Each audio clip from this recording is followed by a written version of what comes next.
Hey everyone, Stan the Man here. So today I was just thinking we were going to do a top 10 list, and this one seems really interesting to me. 10 myths about wrestling that non-fans believe.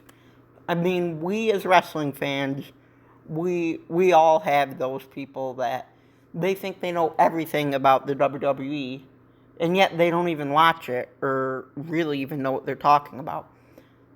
I feel like a non-wrestling fan thinks they know more than an actual wrestling fan, but anyways, I figured this would be really fun to do. I know everyone in this watching this video is going to be able to relate, so yeah, let's get right into this. Alright, so number 10, the moves are easy, which, yeah, that's absolutely not true. I mean, the high-flying moves that high flyers do, the strength of chokeslamming someone, gorilla pressing them over your head. I mean, yes, of course some moves are simpler than others, but yeah, by no means is all professional wrestling moves an easy task. They're all friends outside of the ring. Now, I think in a lot of cases they are, but the funny part is just looking at this photo of Brett and Shawn, they were the least people, they were the two least of friends. They just had to do what they had to do to perform in front of the audience. But yeah, not all of them, a lot of them have heat against each other. Number 8, yeah, this one's ridiculous. They're actors, not athletes. Now, yes, they are actors, but they're definitely not lazy. I mean, I think professional wrestling is a sport in itself. Like, dude, you need to be strong. You need to be athletic to perform in front of the crowd.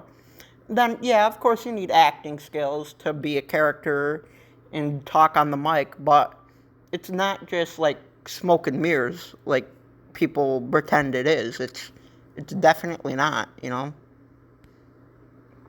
This is the biggest one for me. Everyone's on steroids. If you look up, there was they had 3 steroid scandals in the 90s, and Vince got in a shitload of trouble for it. So, and also, then, why has Roman Reigns and Brock Lesnar failed testings? Like, it's not like they don't do it. No, I'm not going to deny, I'm sure all the way up until freaking 2010, maybe even up to there more, that, yeah, 100% wrestlers have been on steroids, but, I mean, it's not only pro wrestling where there's steroids, you know, but personally, I think there's no point. They're going to get caught doing steroids by having to do a urine test, so by no means are they all on steroids. That, I'm sure people that are watching this, that is the biggest one they hear. I'd honestly make that number 1, but the ring is soft. Oh yeah, absolutely not. I mean, Cena getting powerbombed right in the middle of it, breaking his neck. I mean, yeah, of course it's spring-loaded, but the way I look at it as, if you put a shitload of wood on your trampoline and get suplexed on it, it's gonna hurt like hell. I mean, of course there's some give to it, but you're still falling. Like, yeah, there's a few inch mat, but getting thrown off the top rope, I mean, I've even seen matches, reminds me of Brock Lesnar and The Undertaker, Hell in a Cell 2015. They literally ripped the mat off of the ring and Brock Lesnar got chokeslammed on it. Like, it is definitely not soft by any means. The fans think it's all real. That's another hysterical one.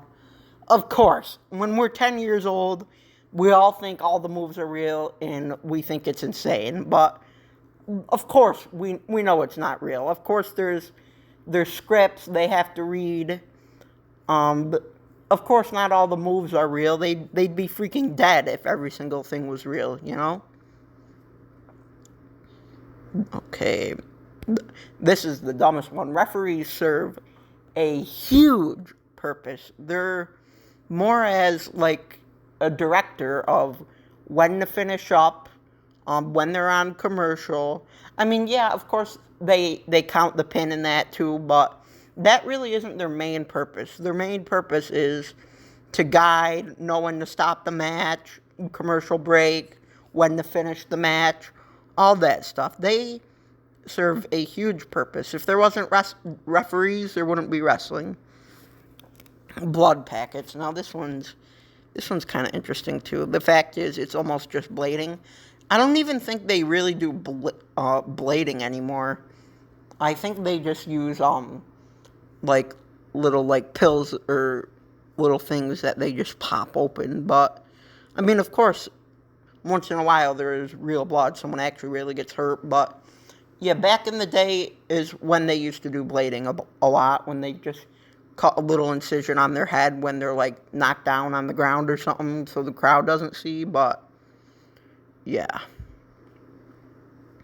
matches are carefully scripted. Now, I don't know how much I disagree with this one, because we all know they're definitely scripted.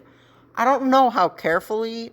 I mean, yeah, there's no way they could script every single move like Randy Savage versus Steamboat at WrestleMania 3, because pro wrestling has just come so much further since then. So I don't think it's possible for a wrestler to memorize a 15, 20-minute match every week. I mean, of course, like, oh, well, so-and-so is going to come out and cost you the match. Like, of course they know that, but, I mean, move for move for move for move, like, there's no physical way that could happen, you know? Then, number one, and then this is the biggest one, no one really gets hurt. Now, here's the thing. Yes, in a storyline, a lot of times someone, quote-unquote, gets hurt so they could take a vacation, but oh my God, there is 100% real injuries. Like, just look at Mick Foley, for example. I mean, he can't even walk very great anymore. Finn Balor pulled his shoulder right out, had to get surgery. I mean, Seth Rollins ripping his knee off the bone.